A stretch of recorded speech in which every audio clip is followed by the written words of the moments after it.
Hey, everybody, welcome to this episode of the Disc Golf Answer Man. Next one from Silas, also not Eric McKay, Van Hoyk? Hockey? Yeah. Okay. I don't know. Silas and I have something in common. We're both not Eric McKay. Yeah. It's perfect. All right, here we go. What's up, Disc Golf Answer Man crew? I'm a long-time listener, first-time caller.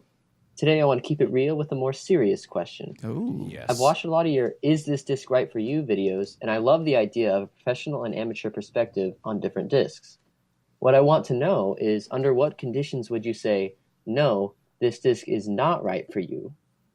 I know you guys actively push the DD brand, which I have no problem with, but I'd like to know some practical reasons that you might recommend someone refrain from bagging a certain disc. I mainly ask this because I'm trying to build a DD bag, but I want to avoid overlaps and redundancies. Thanks, guys. I love everything you do for the sport, and I love the podcast. So, just to be fair, Yeah.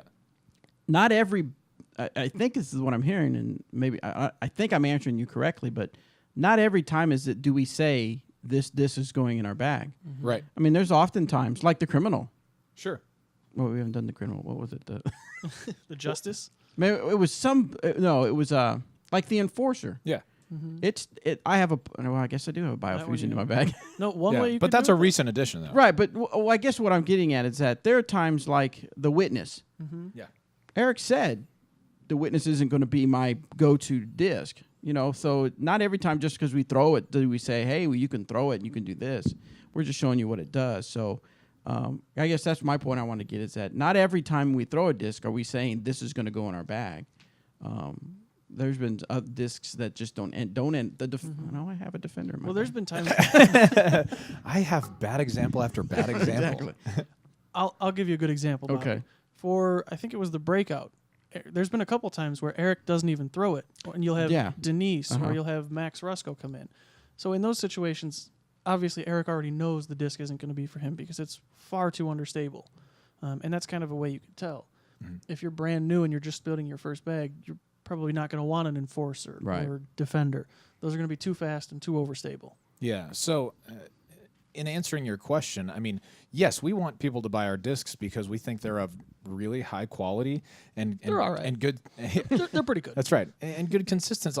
I mean, all the reasons that a disc golf company would want people to buy their discs, but the reason that I think Bobby makes those videos is so that you can watch those flights and say, oh, this is or isn't right for me. If it's right for Bobby, it may not be right for you. If it's right for Eric, it may not be right for you. So if you're building a bag, those are a good tool to check out and compare discs to one another.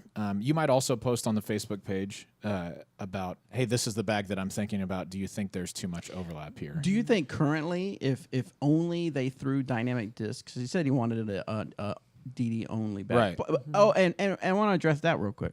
Because I'm sure we're going to have some listeners that are yelling at saying, unless you're a sponsored player, don't throw only one brand. Hey, dude, let him whatever he wants to do. Mm-hmm. If he wants to throw only Innova and he's not sponsored by Innova, let him do that. Yeah.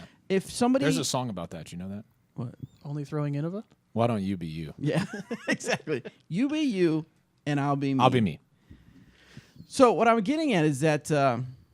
I forgot what I was getting at. Because the song is now going through my head. No, what I'm getting at is that what I try to do in our branding is I try to say, like Robert said, we have good quality products. You may not agree with everything we do or every product we have out or every little part of the product, but we have high quality products. We have great customer service. I'm not saying we're the only one that has great customer service. I'm saying that it's something we pride ourselves on. Pride on great customer service. If you like watching in other words, if you identify with us in any way, I hope that causes you to say, you know what? I'm going to go try one of their discs, or I'm going to have an all DD bag because I like and I enjoy what they do and I want to support them. So don't pick on people because they want to throw an all whatever bag. Yeah. And if you want to throw a mixed bag too, please do. Throw what works for you. We'd love to be one disc in your bag. We'd love to be every disc in your bag. Now back to what he said. You were about to ask. If only he were to throw dynamic discs at this moment in time, would you say there's overlap in any of the discs? It depends on his arm speed, honestly. Right.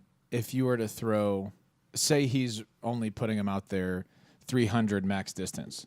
The felon and criminal would be pretty similar for him, as would the enforcer and defender.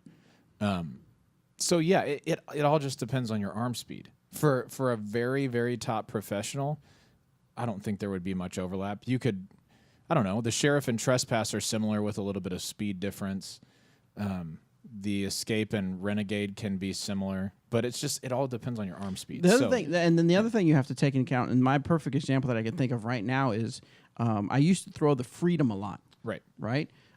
If I on a good day with the right wind and my form is looking good, I can get the Freedom out there. It can be a nice distance driver for me. But there was something about the rim that always bothered me. And then the Queen came along, and I don't even know if they have similar numbers because I don't look at it, but I think they're around the same speed. Yeah, close.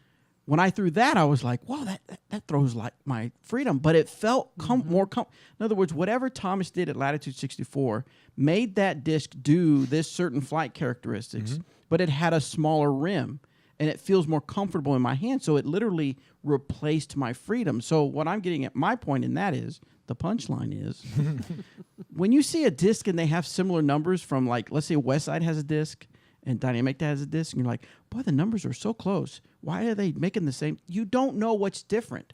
You don't know if the diameter is a bigger or smaller, which means it feels more comfortable in a bigger or smaller hand. You don't know if the rim's bigger or smaller, which feels more comfortable in the hand. Okay, I'm done. Yeah, rant over.